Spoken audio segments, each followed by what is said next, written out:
Šituo atveju, čia jūs matote, ir didžiulis rajonas namų, kurie turi techninis pastogės, kurios yra labai šaltos ir reikalinga jas apšiltinti, norint sutaupyti šiluminę energiją. Siūlyčiau panaudoti ekovatą apšiltinant, kadangi jos yra, daug kartų jau minim, privalumai ir tiek nereikia tų gar izoliuojančių plėvelį ir vėl kartuosimės. Ir yra vienas iš patogumų tai, kad, pavyzdžiui, mineralinis vatas, ten reikėtų nešti virštų, tempti. O čia, kaip matot, atvažiavo transportas, žarnos yra nutiesiamos į viršų ir mechanizuotų būdų labai lengvai, paprastai yra paduodama vata.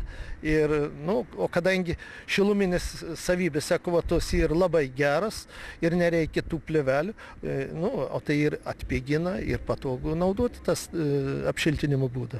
Kokius jūs būdus siūlote daugiabučiams namams apšiltinimo? Galima grindim, pavyzdžiui, pirmuose aukštuose ten yra dažnai tuštumos, rūsiai yra labai šalti, eina šaltis, tai tam, kad nereikėtų ardyti grindų, pavyzdžiui, norint normaliai apsišiltinti, reikėtų išsiardyti tas grindis. Per naują perkloti, sudėti kokias tai termoizoliacinis medžiagas. Naudojant ekovatą nereikia.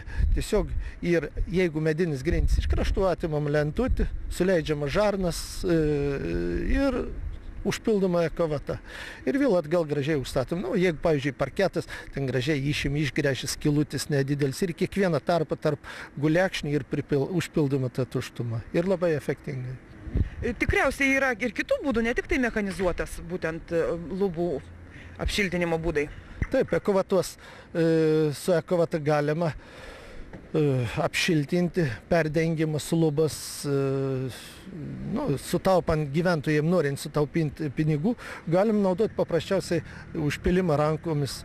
Iškratai paprasčiausiai išmaišo vatą, paimi ant drėlės uždėti, sparnuoti kokį tai, praeini, prapureni, jį išsipurena, gaunas kaip veltinis. Taigi, kokia jūsų daugiabučių namų bendrijos problema yra, kad reikėjo tiesiog kreiptis į apšiltintojus?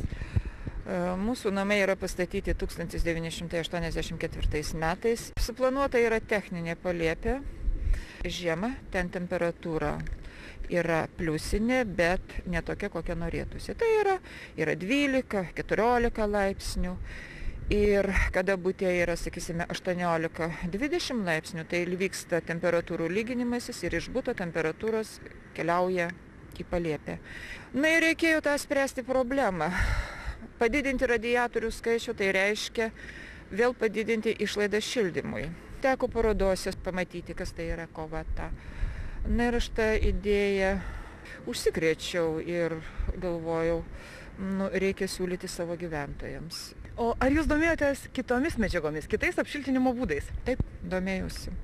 Bet kiti apšiltinimo būdai man buvo nepriimtini. Pirmiausia, visos mineralinės vatos. Todėl, kad aš turiu asmeninę skaudžią patirtį ir aš šitų mineralinių vatų vengiu. Kodėl? O todėl, kad aš prieš tai dirbau mokykloje ir mokyklos aktų salės lubos buvo šiltintos būtent mineralinė vata. Jos dulkės nusėdo ant visų lubų konstrukcijų ir paskui dirbant aktų salėje metais nuo tų konstrukcijų krisdavo miniatiūrinės dulkės. Tai aš jų prisikvėpavau tiek ir aš turėjau mesti šitą darbą. Ten, kur reikia ir vaikščioti, ir be to mineralinėmis vatomis mūsų šitas palėpės yra labai sudėtinga apšiltinti. O kartais reikės jas ir pakilnoti, nes ten yra ir vamzdynų. Kaip minėjai, gerbiama pirmininkė Vida, ir ta problema, jeigu, pavyzdžiui, būtų sudėti mineralinę vatą, praeidė jai keletą kartų, ji sugniužo, sulūžinėjai ir turim mineralinės vatos, tiesiog trupinius. O čia, daleiskė, man reikia kažką ten atlikti, aš praėjau, pavaikščiojau ir išeidamas atgal. Ir išeinant gražiai prapureni.